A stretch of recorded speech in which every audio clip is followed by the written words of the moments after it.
पिछले क्लास में हमने कक्षा 11th का एक सिलेबस है, उस सिलेबस के अंतर्गत एनसीईआरटी सिलेबस के अंतर्गत हम आपको पढ़ा रहे हैं कवक। कवक में सबसे पहले कि कवक है क्या, तो कवक का परिभाषा है कि यह पर्णहरिम रहित संवहन ऊतक रहित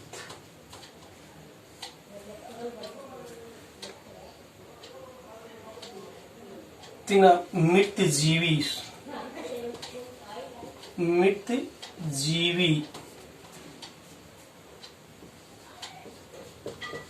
थैलोफाइटा पौधा होता है।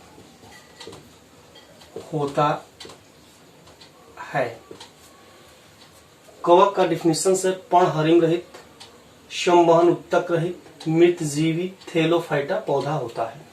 इसका मतलब पर्णहरिम रहित का मतलब होता है नॉन क्लोरोफाइलस। नॉन क्लोरोफाइलस का मतलब ये होता है कि इसमें क्लोरोफिल पाया नहीं जाता। दूसरा संवहन ऊतक रहित मतलब नॉन वैस्कुलर बंडल। इसमें नॉन वैस्कुलर बंडल यानी नॉन वैस्कुलर बंडल का मतलब हो गया कि जिनमें ना नॉन वैस्कुलर बंडल में हो गया कि जिसमें जो है वैस्कुलर बंडल में जिसमें जो है आपके क्या नहीं पाया जाता, तो जिसमें जो है जाइलम और फ्लोएम। नॉन वैस्कुलर बंडल का मतलब अर्थ क्या होता है? अर्थ ये होता है कि इसमें जाइलम और फ्लोएम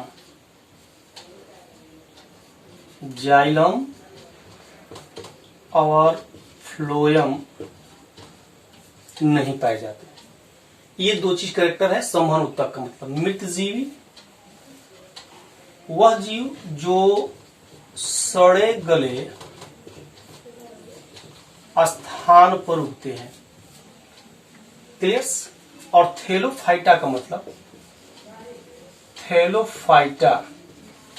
मतलब क्या हो गया? थैलोफाइटा का मतलब होता है जिसमें जड़, तना और पत्ती अनुपस्थित होते हैं, अब्सेंट होते हैं, वही कहलाते हैं कवक।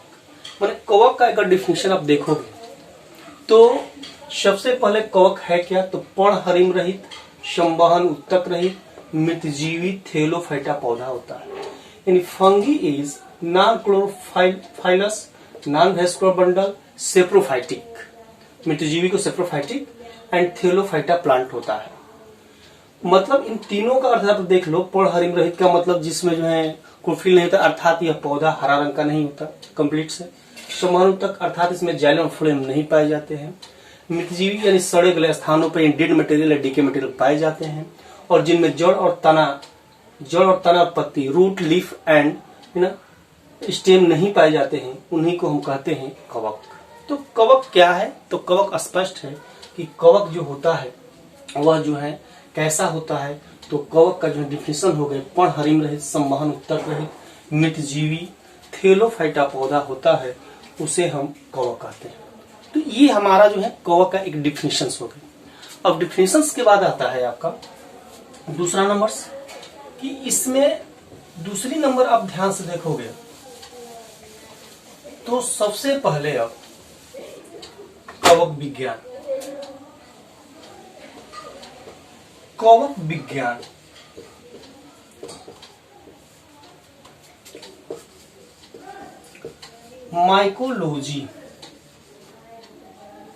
माइकोलॉजी किसे कहते हैं?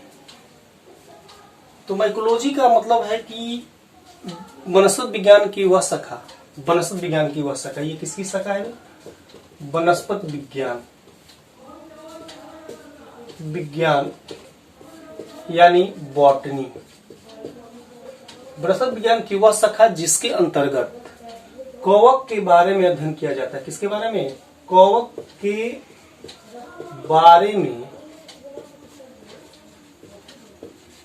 अध्ययन किया जाता है, उसे हम कवक विज्ञान कहते हैं। तो वनस्पति विज्ञान की वह शाखा जिसके अंतर्गत कवक के बारे में अध्ययन किया जाता है उसे हम कवक विज्ञान कहते हैं। और यानी मीन्स कह गया कि the branch of the botany in which study about fungi is called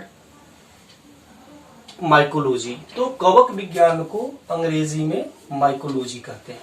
clear concept हो रहा है? तो माइकोलॉजी कहते हैं। तो परिभाषा आपका स्पष्ट है कि कवक विज्ञान की वह शाखा वनस्पति विज्ञान की वह शाखा जिसके अंतर्गत कवक के बारे में अध्ययन किया जाता है उसे हम कवक विज्ञान कहते हैं। और कवक विज्ञान के पिता जो होते हैं वो कौन होता है?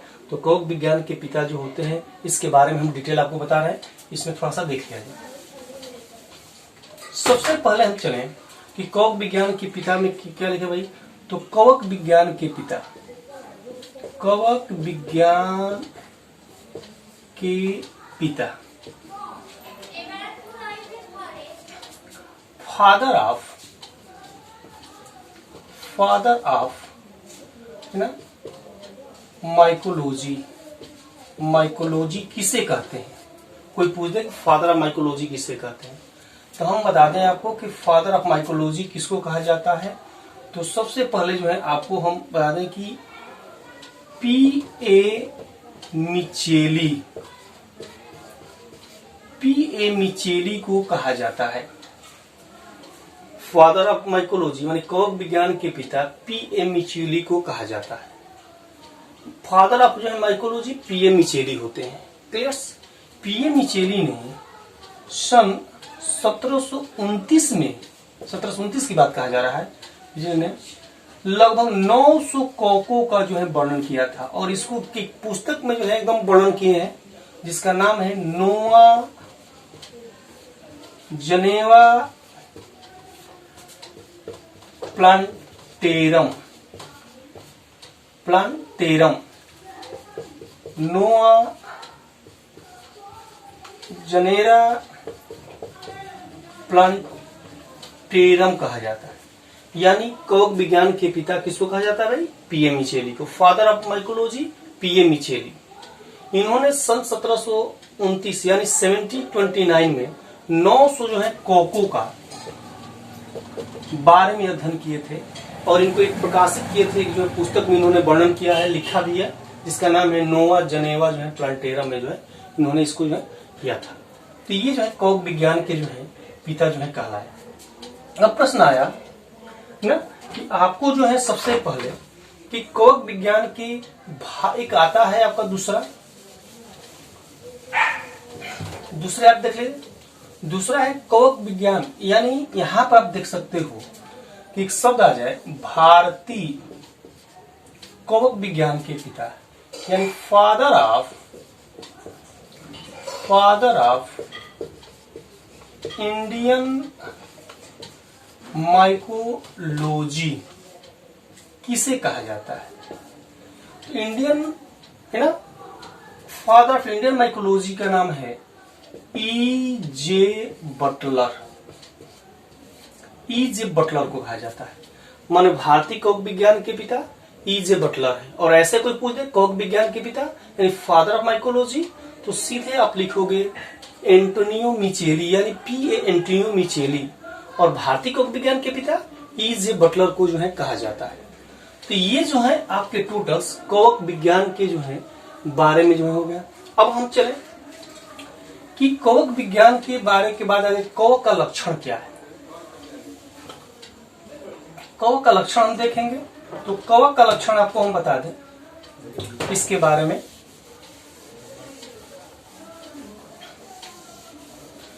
देखिए जैसे मैंने पहले हम बताया है कि पिछले वीडियो में जितने भी मैंने बताया है कि सबसे पहले किसी भी चीजों का लक्षण लिखने के लिए तरीका है, मैनर है। पहले आप लिखने का तरीका दिमाग में बैठाओगे तो निश्चित ही क्लियर कंसेप्ट हो जाएंगे। पहला कंसेप्ट है कि सबसे पहले हैबिट एंड हैबिटेट में रहने का स्थान लिखा जाता है। दूसरा इसमें संरचना भी दो प्रकार के, एक बाहरी संरचना, एक आंतरिक संरचना, तो एक्सटर्नल और इंटरनल। क्लियर? थर्ड नंबर है न्यूट्रिशंस, लोकोमोशंस, रिस्पिरेशंस, तो रिस्पिरेशन हो जाएंगे, एक्सक्रीशन हो जाएंगे, सर्कुलेशन हो जाएंगे, और लास्ट में लिखते हैं रिप्रोडक्शन यानी प्रजनन। यानी पहले पोषण, फिर श्वसन, फिर उत्सर्जन, फिर परिवहन, फिर जो है लास्ट में प्रजनन लिखा जाता है। ये तरीका अगर अपना लेते हो स्टेप बाय स्टेप तो याद लिख सकते हो। जैसे आप आ जाओ कि कवक विज्ञान के जो बारे में कवक क्या है, तो कवक जो है फंजाई जो होता है, पहला नंबर आते हैं कि सबसे पहले कवक जो होता है वह मृतजीवी होता है। पहले नंबर मृतजीवी होता है, मृतजीवी होता है, ये तो कंफर्म है। और कुछ कवक जो है परजीवी और कुछ जो है कवक सहजीवी होते हैं, सहजीवी होते हैं। ये कंसेप्ट आपको होना चाहिए कि कवक जो होता है मृतजीवी होता है। मृतजीवी का मतलब क्या हुआ, मैं ये कंसेप्ट करता हूँ। मृतजीवी का मतलब होता है कि वह जीव जो सड़े गले पदार्थों से अपना भोजन लेते हैं उसी को हम मृतजीवी कहते हैं।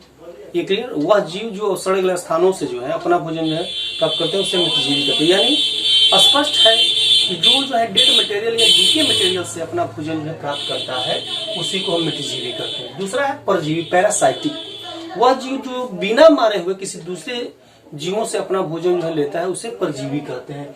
यानी वो ऑर्गेनिज्म विदाउट किलिंग करके किसी दूसरे जीव से जो है अपना भोजन लेता है उसको परजीवी कहते हैं, पैरासाइटिक कहते हैं, पैरासाइटिक।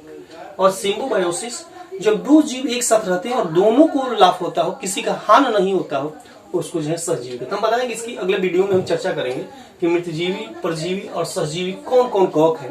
पहले इसके करेक्टर देखते चले जाए। दूसरा नंबर से कि इस प्रकार के कवक का दूसरा नंबर, कवक जो होता है उनका शरीर जो है यह जो है एक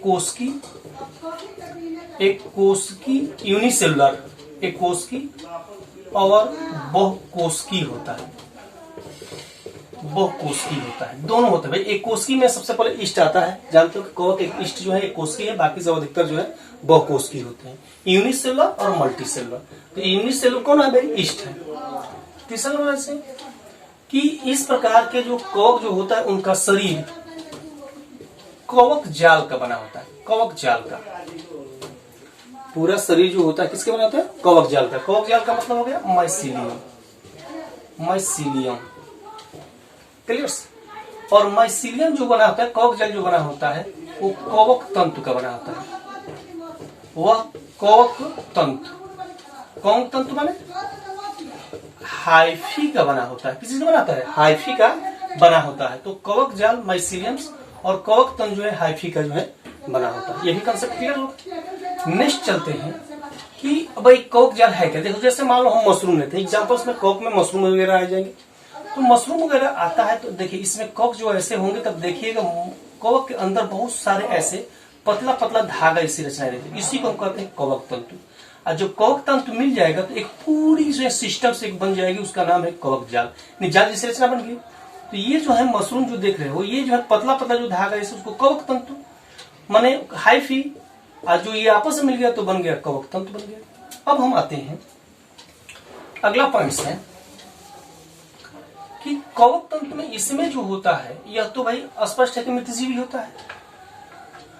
फिर आएंगे इसमें इसका जो है कोशिका भित्त जो बना होता है, कोशिका भित्त, भित्त मतलब सेल वाल। सेल वाल किस चीज का बना होता है, तो सेल वाल जो बना होता है वह काइटिन का बना होता है। कोई कोई तो ऐसा भी बुक भी लिखता है, अन्य लिखते हैं कि सेलुलोज काइटिन का बना होता है, सेलुलोज काइटिन का। तो यह जो है आपका काइटिन का बना होता है, ये काइटिन का बना होता है। तो ये जो है आपके टोटल से कोशिका किस चीज का बना होगा, काइटिन का बना होगा। ये बहुत इंपॉर्टेंट है। इसमें आइए इनका भोजन जो होता है, भोजन भोजन देखेंगे तो ग्लाइकोजन के रूप में, ग्लाइकोजन, ग्लाइकोजन तथा तेल की बूंदे, तेल की बूंदे के रूप में संचित होता है। माने भोजन जो है ग्लाइकोजन तथा तेल के रूप में संचित होता है। ये आप देख रहे हो। तो ये आपका हो गया कवक के बारे में। चलते हैं हम लोग, कवक के बाद आता है भोजन जो है, ठीक ना, ग्लाइकोजन और तेल के रूप में होता है। इसकी कोशिका के अंदर कोसा द्रव्य में क्या क्या होता है भाई, कोसा द्रव्य में है ना, केंद्रक होता है, रिक्तिका होता है, रिक्तिका होते हैं। क्लियर। 7 नंबर है प्रजनन जो होता है, रिप्रोडक्शन जो है वर्धी वेजिटेटिव और लैंगिक तथा लैंगिक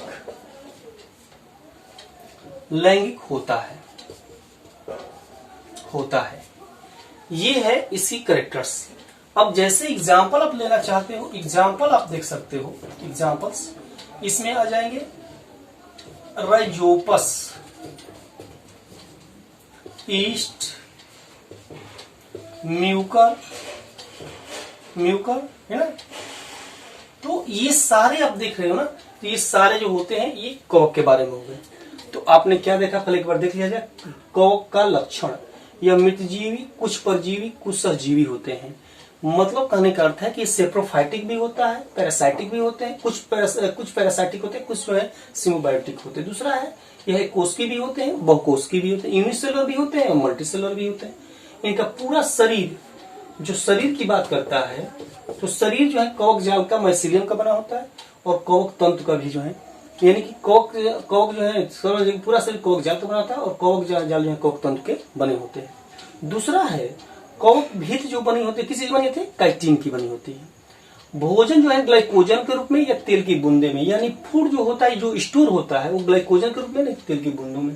कोषाद्रव्य जो होता है उसमें केंद्रक है, रिक्तिका, केंद्रक का मतलब न्यूक्लियस, रिक्तिका का मतलब वैकुस जो है पाए जाते हैं। और रिप्रोडक्शन जो होता है, मतलब प्रजनन जो होता है वर्धी, अलैंगिक तथा लैंगिक होता है। यानी प्रजनन जो होगा, रिप्रोडक्शन जो होगा वेजिटेटिव होता है, एसेक्सुअल होता है और सेक्सुअल जो है होता है। जैसे राइजोपस हो गए, ईस्ट हो गए और म्यूकस हो गए। तो इतनी चीजें जो है आपको जो हम पढ़ा रहे हैं। और इस जो अगली वीडियो जो होगी एक एक टॉपिक से, जैसे ये मृतजीवी क्या है, परजीवी क्या है, जैसे प्रजनन में वर्धी जनन कैसे होते हैं, अलैंगिक जनन कैसे होते हैं, लैंगिक जनन कैसे होते हैं, ये सारे जो है हम डिटेल जो है एक एक पॉइंट्स को जो है हम डिस्क्राइब करेंगे। तो आज इतना ही, नेक्स्ट वीडियो, धन्यवाद।